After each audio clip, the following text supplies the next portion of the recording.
नमस्कार साथियों। वास्तव में दोस्तों, कुछ पाने के लिए कुछ खोना पड़ता है, अपने आप को तपाना पड़ता है, त्याग करना पड़ता है। आज का एपिसोड त्याग एवं बलिदान पर आधारित है।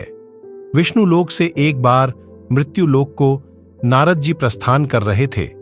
मृत्यु लोक में पहुंचकर नारद जी टहल रहे थे कि एक बूढ़ी पर नजर पड़ी।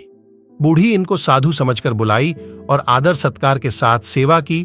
सेवा से खुश होकर नारद जी कुछ मांगने के लिए कहें तो बूढ़ी बोली कि महात्मन, हमें कोई संतान नहीं है। आप अपने ईश देव विष्णु से पूछे कि हमें कब संतान होगा। नारद जी इस बात को स्वीकार कर नारद जी पुनः विष्णु लोक पहुंचे और विष्णु से सारी बात कह दिए। सोच विचार कर विष्णु बोले कि उसे संतान होगा ही नहीं। यह कहकर विष्णु नारद को लौटा दिए। इधर बूढ़ी समाचार सुनने के लिए व्याकुल थी। नारद जी आए और कह दिए कि तुम्हें संतान नहीं लिखा है, अतः संतान नहीं होगा। यह कहकर नारद जी चल दिए। बूढ़ी निराश हो गई। अब संत की सेवा छोड़कर सिर्फ पूजा पाठ में मन लगा दी। एक दिन एक फकीर यह बोलते हुए गुजर रहा था कि जो एक रोटी देगा वह एक लाल पाएगा, जो जितने रोटी देगा वह उतना लाल पाएगा। उसकी बात को सब हंसी समझकर कोई रोटी नहीं दे रहा था। यह बूढ़ी जब सुनी तो इस फकीर की परीक्षा हेतु कठौती की 5 बासी रोटी उसके कटोरे में दे दी। फकीर रोटी खाते हुए चल दिया। समय के साथ उस बूढ़ी को 5 बच्चा हुआ। एक बार पुनः नारद जी मृत्यु लोक में भ्रमण कर रहे थे तो वे उसी गली से गुजर रहे थे। तब उसने बूढ़ी के दरवाजे पर 5 बच्चे खेलते देखा। उतना समय में बूढ़ी भी आ गई और बोली, महात्मन, यह मेरा ही बच्चा है।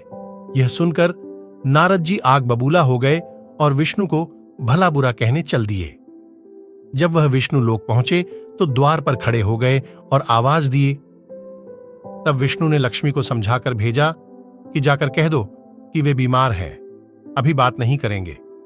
डॉक्टर बोले हैं कि जब इन्हें जिंदा आदमी का एक कटोरा मांस मिलेगा तब ठीक होंगे, तब किसी से बात करेंगे।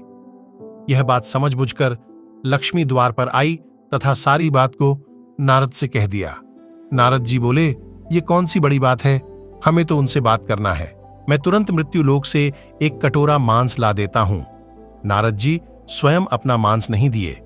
जब जीव अपने आप में नहीं जानता है तो जीव साधना तपस्या करता है और फिर आत्मा के पास जाता है। नारद जी मृत्यु लोक गए तथा मांस सभी से मांगने लगे। कोई मांस देने को तैयार नहीं हुआ।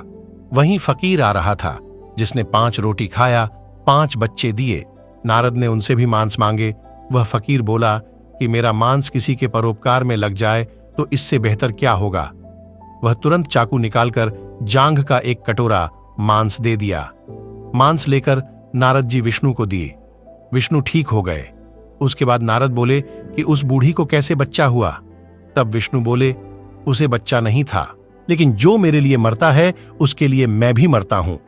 वह मेरे लिए एक कटोरा मांस दे दिया तो मैं भी उसके वाणी को सत्य कर दिया।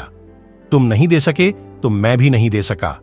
कहने का तात्पर्य है दोस्तों, छोटी सी छोटी वस्तु लेते हैं तो उसका मूल्य चुकाना पड़ता है, इसलिए सफलता त्याग से ही संभव है।